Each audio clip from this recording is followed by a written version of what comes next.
Okay, sure. Good afternoon, ladies and gentlemen, and welcome to Siloam's first quarter 2024 earnings webinar. We hope everyone is doing well. My name is Willy Chandra, and I am joined here by Mrs. Karen Riyadi, Siloam's Managing Director, and Mr. Daniel Phua, Siloam's Group CFO, to update you about the Siloam first quarter achievement. So the webinar will be delivered by Mr. Daniel Phua and followed by Mrs. Karen Riyadi. After the delivery, we will open up the floor for Q&A. And for participants who wants to ask questions, please use the Q&A function through your Zoom screen and feel free to ask questions during the sections. And without further ado, Pak Daniel, I will pass on the floor to you. Okay, thank you, Willy. Again, welcome, para investors. Thank you again for your continuous support. I'm very happy to be able to be here presenting to you the Q1 results. And I think what you will see is that the Q1 results, again, just sustain what management has been continuously performing Q1Q over the past years and past quarters since COVID. I'm happy to report that basically the Q1 results reflect this continuous growth. Maybe let me start with revenue and summary. If you can go to the next slide, Willy. On the financial and operational updates, you will note that the revenue, we booked a 2.34 trillion of revenue. This is a 14.4% increase compared to last year. Now, this is under the concept of underlying EBITDA and underlying net profit I put down here because some of you probably will have noticed we are performing a one-off write-down of 308 billion. Again, I'll come to that in the next slides. So for the time being, I guess we want to focus on what the operational performances are without these one-off write-down events that occurred. So if we were to look at the underlying EBITDA for Q1, we booked underlying EBITDA of 706 billion. So that is a 17.2% improvement upon last year. Similarly, as you can see, that EBITDA margin has been maintained above 30%, which is what we are committed to kind of maintaining where our EBITDA to be at. Net profit underlying, again, without taking into account of the one-off adjustments, has improved by close to 30% compared to last year's. And you will note that the NPAT margin has improved from 12.6% to 14.3%. In regard to the Q1Q performances, you will note that 1Q2024, I mean, the revenue continued to grow. I think what you don't see here is that if we were to break down the Q1 numbers, in fact, March represent the strongest month. But in terms of revenue out of the quarters, basically this demonstrates that the month on month we are showing improvement as well. If we were to look at so again, you're going to be reminded that March is also a puasa month, which is typically lower. Internally, we have this concept of what we call productive days, whereby we adjust for seasonality of each month. If we were to look at what we call revenue per productive days, March was about 7% higher compared to January, and it was about 10% higher compared to the average of Q4 2023. So basically, this is an evidence that we are seeing month-on-month growth in regard to revenue once you account for seasonality factors, as I mentioned. I mean, March is a puasa month, February is a short month. Despite that, the fact that 1Q2024, we still were able to book a marginal revenue growth. I think this shows that basically, after adjusted for seasonality, there are real growth behind that. The EBITDA, you will notice compared to 4Q23 is down slightly. That's because in 4Q23, there was a one-off insurance claim that we got in of 33 billion. So, 4Q23's performances would have been 33 billion lower if not for the one-off insurance claim that was received for one of our hospitals in Surabaya. Again, once you adjusted for that one-off in 4Q23, 1Q24's EBITDA improved slightly. Yeah, the same story carries down to the underlying NPAT. Underlying NPAT would have been about 30 billion lower in 4Q23. So marginal growth, I mean, from an earnings perspective. But again, this is reflected by the growth in the revenue. I mean, despite 1Q23 seasonally typically being well, will be a slower quarter due to the shorter February month and also the Puasa month in March. There were some minor seasonality in regard to dengue, but by and large, the impact was not significant for Q1 of 2024. Moving on, I guess there'll probably be quite a lot of questions. I imagine this will come later on as well in regard to this non-cash write-down of 208B. Perhaps I think it's important for me to give a bit of context and background. Those of you who have been with us, I mean, since 2019, would have noted that in 2019, we did do a write-down as well back then of about 430B back then. Back then, I communicated to the investors is, look, Siloam has basically developed its next 5 years strategy. As part of this 5 year strategy back in 2019, we have decided to basically go through more of a consolidation phase instead of an expansion phase. So back in 2019, basically, we have about 21 pipeline hospitals for which we reviewed. And we basically substantially cut down that list. And as a part of that review, we did an initial write-down. There were obviously still 5 to 6 hospitals that remained because we believe that this could still be prospective hospitals that could still be open further down the line. And since then, a number of them have opened. This includes Mampang, this includes Banjarmasin, this includes Ambon. And all these hospitals are basically doing well. I mean, they are EBITDA positive. So I think those have definitely been the right decisions. But one thing we did do as part of 2024, and I think I highlighted this in the earnings call in the last month, is that we are currently going through and doing our next 5 year plan. Yeah. So the original Siloam 5.0 5 year plan have done really well for us. I mean, we went for a strategy of consolidation, of focusing on center of excellence, of building up revenue intensity, and that has brought us to where we are today. So as we embark on the next 5 year plan, so management, we're having intensive sessions during the Q1 to basically review what the next 5 years plan is going to be. We looked at the remainder of the pre-2019 hospitals, whereby various investment was made, and but up to now, we haven't basically proceeded with completing the building of these hospitals. Now, will we proceed? It depends on timing. Some of these hospitals, for example, that we're writing down now, including one in Banjarmasin, we may proceed at certain time in the futures, but management has assessed that at the moment it's probably not the right time. And therefore, as part of our review, we have decided to say, well, let's be prudent and basically adjust all these pre-2019 hospitals down to their latest appraisal value, if we are, even at this juncture, have not started any work on them. So there were some hospitals whereby it was part of these pre-2019 hospitals. For example, Strondo, where we are continuing with the constructions in Strondo Semarang. Those we obviously will leave them in the books, but those that we have not conducted any work, we have decided to basically adjust them out of the books. Now, some of you may ask the questions and say, look, Daniel, why are you doing this now? Why are you doing this in Q1? Why are we not doing it, for example, in Q4?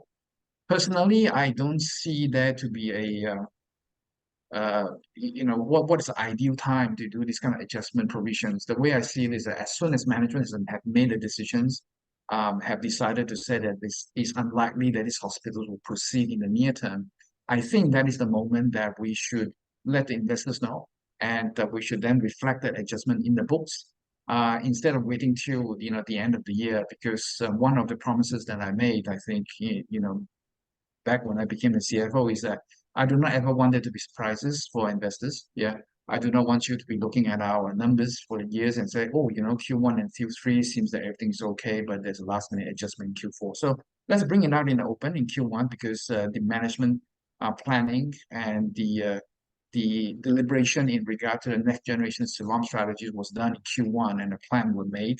And as part of these decisions have come out that in the near term, these hospitals are unlikely to proceed. So from an accounting perspective, I think it is therefore prudent to make the adjustment as soon as that decision is made. Now, again, I need to emphasize this, similar to the 2019 adjustment, are non-cash in nature. They are all related to the pipeline hospitals. They were in various stages of being constructed but as of 2019. So this doesn't related to any hospitals that we have started post 2019. So they are all historical hospitals. I mean, we could have, if we wanted to, I guess back in 2019, to include all these hospitals in the write-off. But as I mentioned back then, it was believed that a number would still proceed, and a number of them did proceed. Yeah, to be fair. But these are the remainder whereby no further construction work have been done since 2019, and we do believe that therefore it is prudent to adjust the asset value of our books. It does not affect our operations in any nature. There is no cash outflow involved because all the cash outflow would have been done pre-2019. These were assets that were still in our books, and we believe that based on this, it is a prudent to make this adjustment as of this point in time. I imagine there'll be further questions coming up from Q&A. I'll take them after. Let me just go through and cover the rest of the financial performance. Willie, next slide, please. Revenue intensities, I think, remain relatively unchanged. Whilst if you look at kind of other hospitals in the industries since they have dipped. Q1 23 to Q1 24, yes, average revenue per patient stays did drop slightly. I would say that's not significant. That's on account of a change in mix. I think slightly higher portion of BBGS in 1Q24 as opposed to 1Q23. Now, not because obviously corporate and the insurance degrowth, in fact, is opposite. But if we were just comparing Q1 23 to 1Q24, the movement in BBGS was higher. Again, this would move from quarter to quarter. So I think if we just look at one quarter's performances, there would always be some fluctuations. I think it's more important to look at what the full year would reflect. Next. Again, in regard to the strategy to focus on revenue intensity and growth center of excellence, I think you will see in here that the Congo, which I communicated to our investors previously, which is the key focus for management, have continued to see Q-on-Q growth. But obviously, as I said, 1Q24 due to February and due to Puasa typically is a slower month, but you have seen, for example, neuro and gastro and the orthopedics have continued to grow. Again, there will be some seasonal factors that will be affected from quarter to quarters. It will be more important for us to look at it over a period of time. As you can see, 1Q23 to 1Q24 in all items of our Congo, you have seen a CAGR that is positive. Next, please, Willie. So in regard to the operational matrix, again, generally, you can see that they are generally all positive as well. Inpatient admissions grew 16.2%. The inpatient days also grew by 15.5%. Occupancy is up at 70.6%, an increase of 8.6% compared to 1Q23. Outpatient visits similarly up by 13.6%. And you will note that the ALOS average length of stay has decreased from 3.2 down to 3.1 days. So all in all, I think the operational metrics are all trending in the right directions. Next slide. And this is what I mentioned earlier. If you were to look at 1Q23 to 1Q24, you will notice that the mix in BBGS went from 70% to 18%. Again, this is kind of a Q1 last year to 1Q24 last year. Were you to look at, let's say, 4Q23 to 1Q24, you would notice that, for example, that the private grew by 5%, whereas the BBGS decreased by 7%. Again, as I say, quarter on quarter, there's always going to be some variations. We feel it's more important to look at a CAGR over a period of time. Again, we don't think that the shift is significant in its own right. There will always be certain timing that will be reflected in some of this Q1Q. Next, Willie. In regard to the margin and OPEX, again, generally, I think things have been maintained. As I communicated in the last earnings call, usually we have OPEX increase in the Q4 due to onboarding of foreign students. But as you can see, OPEX for 1Q24 has decreased something compared to 4Q23. Our material costs in terms of drugs and clinical supplies have remained steady.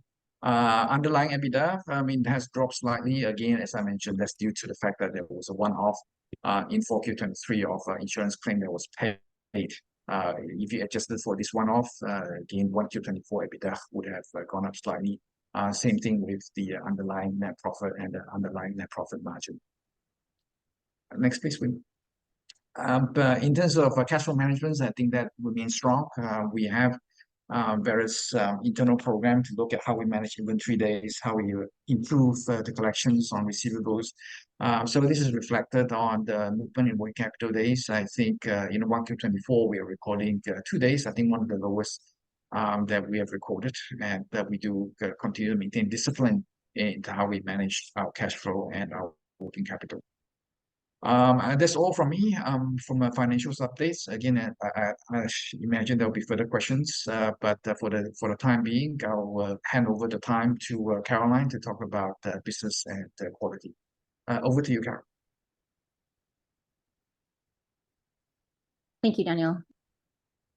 Willie, can I have our slides? Thank you very much. Well, first of all, I'd like to welcome everybody to our Q1 earnings call. And once again, thank all of you on behalf of the management for your continued support to Siloam, supporting us in our vision, supporting us in all the activities that we do, all the challenges that we go through. And I hope that you can see that we will continue to build steady and sustainable growth throughout all our activities. So you can expect updates on that from us. Q1 performance is a continuation of the performance trend of the past few years, where we continue to grow our volumes, our revenues, our RPOB, average revenue per day, and all other indicators as well. This includes a very strong March performance, despite the month of fasting that is usually a softer month, but we were able to sustain a very strong performance throughout the month of March. We saw quite a significant contribution of infectious diseases in Q1. Has been a lot of dengue, viral and bacterial infections. And while that has added to our performance, we don't believe that that is the reason for our strong Q1, because as we have been sharing with all of you, we have been raising the clinical acuity in all of our hospitals, and therefore we are getting a lot more seasonal cases than just relying on the seasonality. One thing that I wanted to share with you is some of the milestones that we've achieved for Q1. Over the past few years, there's been a lot of focus, and you've heard a lot from us about raising the clinical acuity of our services and growing sophistication. This is a part of the Siloam 5.0 strategy. And as you know, as we grow the acuity of our clinical services, that also contributes to bill size, that also contributes to our RPOB as well, and therefore to revenue intensity.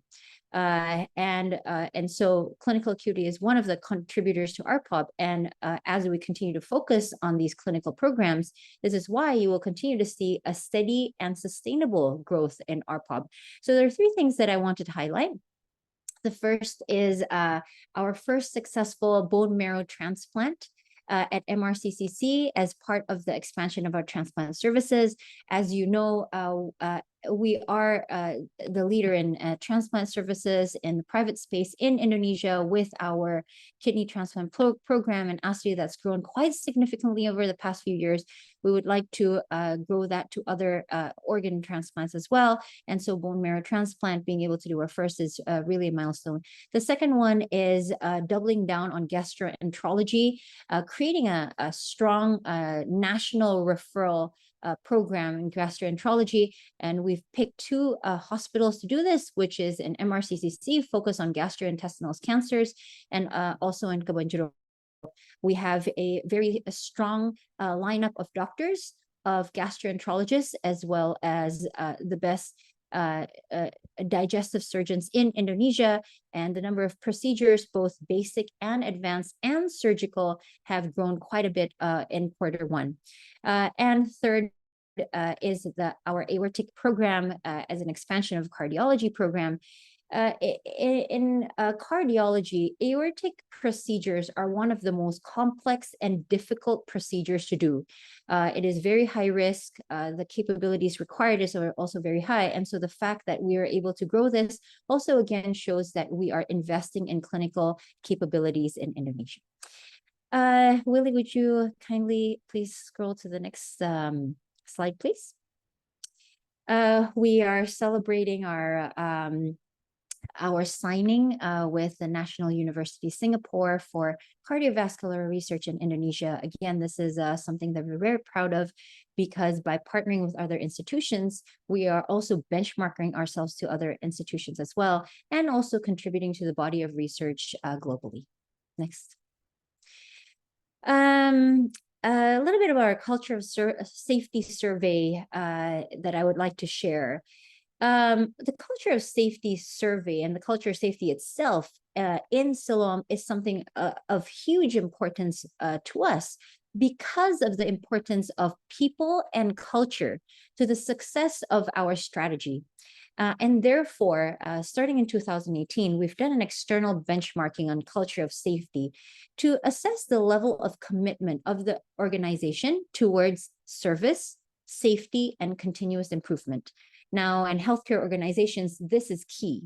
It doesn't matter how nice your facilities are, how much you're investing in your medical equipment. At the end of the day, it is the people who are providing the services, and therefore it is important for us to do an external benchmarking.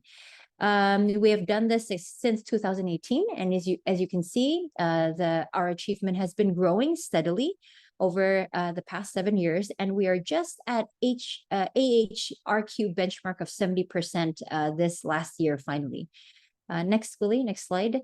And as you can see, we are ahead in many of the categories to benchmark, and every year we show year-on-year improvement in every single category. Next slide. Many years ago, Siloam set the bar when we became the first JCI accredited hospital in Indonesia. Now, challenging ourselves and raising the bar again, I'd like to share with you something that we've started, which is the journey towards magnet accreditation for nursing. It is the gold standard for nursing care and services in the world. Unlike JCI, there's only a very small number of accredited hospitals worldwide, and we will be the first magnet accredited hospital in Indonesia. Next slide, please, Willie. We started our journey in 2023. We hope to be accredited in 2026. It is a very rigorous process because there are very high expectations for nursing care, but we believe that this will bring nursing care to a new level, and we will be supporting our focus on being at global best and developing clinical programs. We know that in Indonesia, one of the biggest challenges is a scarcity of talent and the quality of talent. And this is also a people development initiative. And so we will be able to raise our nursing team through this accreditation. Next, please, Willie. We are also happy that we are able to invest in some of our facilities. This specifically for on the slide. Oh, this is Siloam Kebon Jeruk is one example where we are investing our facilities to premiumize our facilities so that we can continue to capture the premium market. Siloam Kebon Jeruk has a huge premium clientele, and we want to make sure that we have upkeep of our facilities so we can maintain that position also in light of a lot of other facilities that are coming up that may be newer than our facility. Next. Another example is our MRCCC new lobby design and VIP room, again, uplifting the patient experience and the premiumness of our facilities, supporting also the very strong clinical programs that we have in hospitals such as MRCC. We have started construction on our new oncology center in Lippo Village. This is one of the programs that we are doubling down on in Lipo Village because we have a huge patient base, and we already have a huge oncology base in Lipo Village, and we want to make sure that we have dedicated facilities for it so that it will grow even more. And also last is an executive clinic in Siloam Denpasar, where we are the market leader, and we want to continue to make sure that we provide the best patient experience for our patients. That ends the highlights that I would like to share with you for quarter one in business. Once again, we thank all of you for your continued support in our journey towards clinical excellence and quality, and also serving the country, but also delivering very strong results quarter on quarter. And so I'll pass it on the mic back to Willie so that we can answer questions. Thank you very much. Thank you very much, Bu Caroline and Pak Daniel. So we'll open up the floor for Q&A now. I would like to send a kind reminder for participants who want to ask questions. Please use the Q&A function in your Zoom screen. So we have first question, Bu Caroline and Pak Daniel, from Ari Jahja. So I will read out the question first. So number one, can you please share trends on high intensity cases year to date? While volumes look strong, there seems to be a dip in revenue intensity in the first quarter. Second, can you please share more color regarding provision for the carrying value of the remaining pre-2019 pipeline hospitals, and any list of the hospitals that is that were affected this time, and anything left to be written down in the future? And third, regarding capex and investment, are there allocation for further land and building purchases from related entities? Thanks. Daniel, over to you. I'll take the first one. Yeah, sure. So on intensity of cases, I did mention that we did see a huge seasonality, a surge in seasonality of cases. This means infectious cases such as dengue, viral infections, and bacterial infections. In fact, I don't know whether you've been reading the news, but the government actually declared kejadian luar biasa, or epidemic for dengue cases. And therefore, what that does to our numbers is that while that adds a lot of outpatient numbers, and particularly emergency numbers, obviously in terms of bill size, then the numbers are lower because it is a lower bill size compared to surgical. However, we are seeing record number of cases when it comes to operating theater, cath lab, as well as other areas such as endoscopy. So what that tells us is that yes, blended, then yes, the seasonal cases does bring our revenue intensity down, but that's because that's averaged out in terms of acuity of services and growing the complex cases. We continue to make progress. The BPJS uptick, was that seasonal? Daniel's touched on the BPJS cases, and I think that maybe in the following months we can share a little bit more light on the BPJS cases. So we have mentioned the concept of archetypes in the past few quarters. So the idea is that we don't look at all of the markets in Indonesia as the same. It's not homogeneous. Indonesia there's a lot of variability, and so we've categorized our hospitals into 3 categories based on the market segment, which is premium, value seeker, and BPJS. Now, I think that growth and success in each of those archetypes look very different, and so we're pleased to share that in the premium archetype, BPJS has remained the same. It has been steady, and we have continued, and we've seen the biggest growth in average revenue per we've seen the biggest growth in revenue per productive days in the premium hospitals. So that means the premium archetypes are sorted. They're doing well. Now, in the value seekers is where a lot of our blended hospitals sit. So there's part BPJS and part non-BPJS. This is where we've seen a little bit of shift, but only in maybe 2 hospitals. And so we'll continue to monitor that and make sure that we have good controls on the mix and continue to grow our non-BPJS. But generally, the value seekers are okay. Now, then we have the BPJS archetypes, and the BPJS archetypes is where BPJS has grown the most, which is not a bad thing, because it is a BPJS market, and what growth looks like is that BPJS would grow more. But the good thing is, in our BPJS archetypes, the profitability has improved significantly. So yes, we've grown BPJS because that's the market, but again, profitability is better. And so the conclusion is we are able to manage BPJS better within that market, and we have the model for managing BPJS well. And so that's my explanation for the BPJS question. Over to you, Dan, for number 2.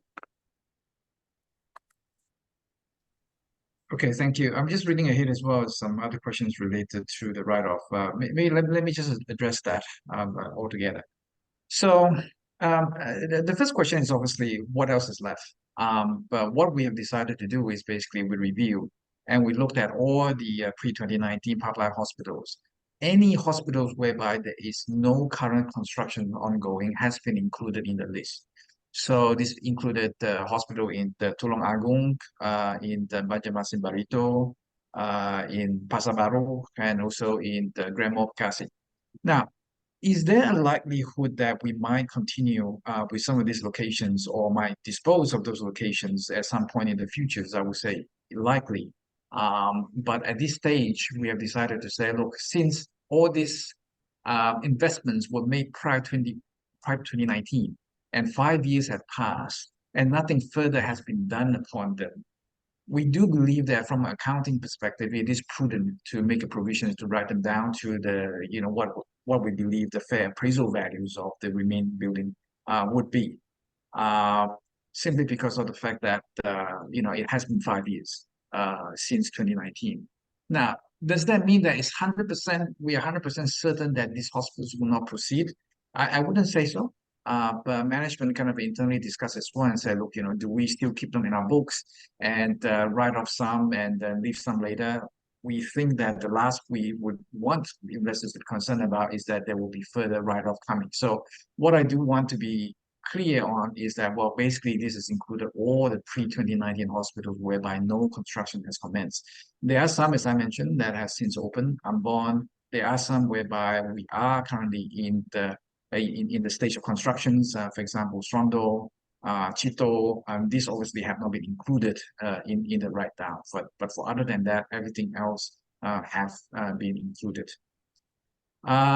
In regard to those are hospitals that are in our pipeline, and we're planning to open, right, Dan? The Strondo and Yes. Chito and all of that. So it's a different category. Yes. So for those that we have basically Strondo, for example, we have continued to continue with constructions, for which therefore with hospitals such as this we have not included because they are a definite date in terms of when we will open them. Going forward, in regard to the capex and investment for related entities, you will note that we've announced the purchase of the Kebun Jeruk land. Again, we do believe that that is critical. I mean, the area that's used for parking currently in the Kebun Jeruk hospitals is owned by LK.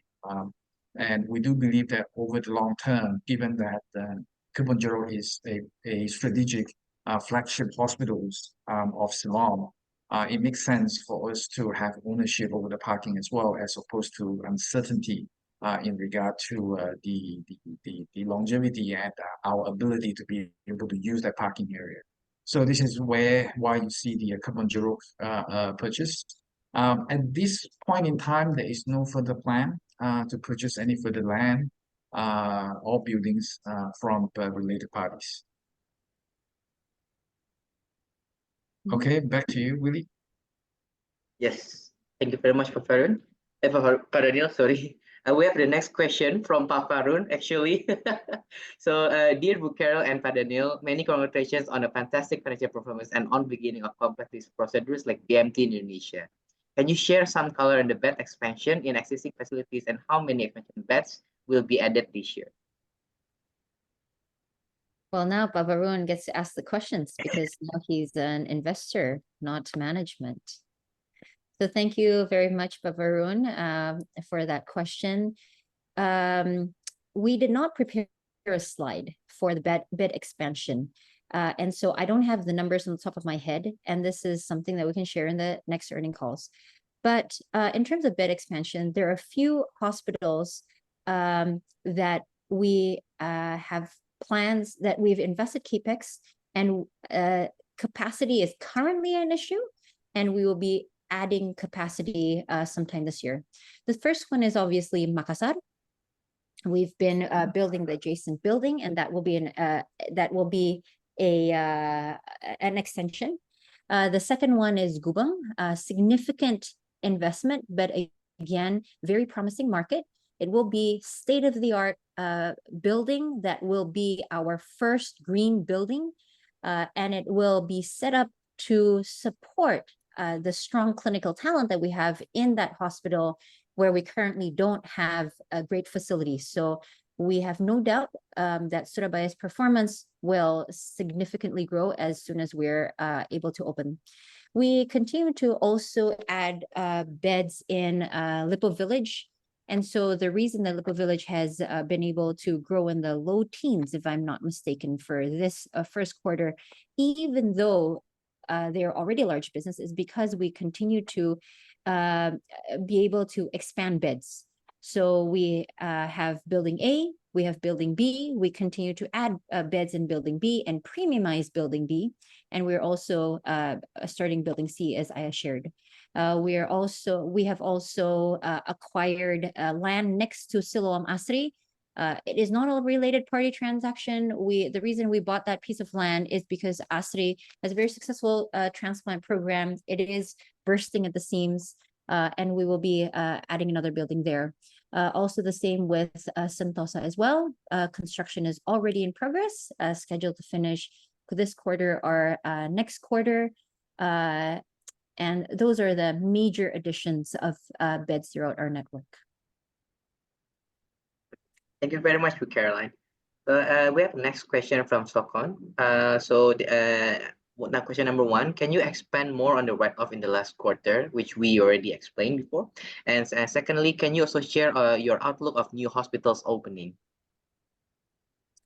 Yeah. Again, we didn't prepare a slide for a new hospital opening, but there are a few hospitals in the pipeline. The closest that we have to a hospital opening is Siloam Surabaya Chito. It has been a CIP for a very long time. We are finally getting approvals for this, and we really hope to open the end of this year. And then there are a few hospitals that are relatively in the same phase of construction and development. Those include Samarinda, and then there is Surabaya Manyar, which will be our third hospital in Surabaya. And then Kemang, those three. We will prepare a slide for the next earnings call. But those ones will probably be post 2024. Thank you very much, Caroline. Another question regarding the write down of the assets. So we have two questions from Brian and Ingrid. So from Brian, have we written down the pipeline hospitals to zero after the 308 billion write down? Is there will there be no more write down going forward? And the second, how many hospitals were in the pipeline in 2019, and how many was written off by 2019 and 2024? I don't know, probably. Yeah, sure. Let me take those questions. First of all, there are a number of pipeline hospitals whereby we do still have land, and some of them are strata titles. For example, Grandma Bekasi is a strata title. In these cases, I guess it's not realistic to write them down to zero. I mean, there are certain properties, for example, Tulung Agung, whereby we don't own anything specifically. In those cases, our proposal is to write them down to zero. But again, we have made a very conservative estimations based on some discussion with the valuers in regard to the valuations of the land or any sort of titles that we have. And obviously, from an accounting principle perspective, we have to keep that in the books and cannot write them down completely down zero. So that's about 100B sitting in there in regard to, if you like, the residual value of the land that we own. So related questions could be that, look, how do we look at it? Will we look to sell it? Will we look to still continue to develop hospitals on it? I think we're looking at both options. We will basically go and look for buyers, but at the same time, we would also basically evaluate, I guess, what sort of pricing we get in terms of what we offered, versus, the advantage of keeping them still in our books for, again, land at the end of the day, will still appreciate in value over time. And some of these locations, for example, Grand Mopakasi, for example, Banjarmasin Barito, we still believe that they are in good locations. It is just that due to various priorities, we don't believe that this will be developed in the near future. So management will continue to evaluate. I mean, we could have taken the decision to leave them in our books, but we do feel that in the interest of being prudent, it has been 5 years. It will probably be more appropriate to write them down. Ingrid's questions in regard to the pipeline hospitals. We had about 21 pipeline hospitals back in pre-2019. And we basically reduced that down to about 5 or 6. And since then, I think, a few of them have since opened, and the remainders is what we included in here in terms of the write-down. Okay, thank you very much, Pak Daniel. Another question. Maybe I'll answer Brian's questions in regard to the assets. Currently, I think I've answered this question previously. We do lease quite a number of our flagship hospitals. I mean, from First Read. We have seen bought back Surabaya 2 years ago. And we said we will always be open to buying back more hospitals from First Read, but obviously that has to be balanced against what's the best use of our capex in regard to opening new hospitals versus buying back existing hospitals. I mean, definitely, those will be evaluated. We will always want to look at timing of when we conduct some of these activities.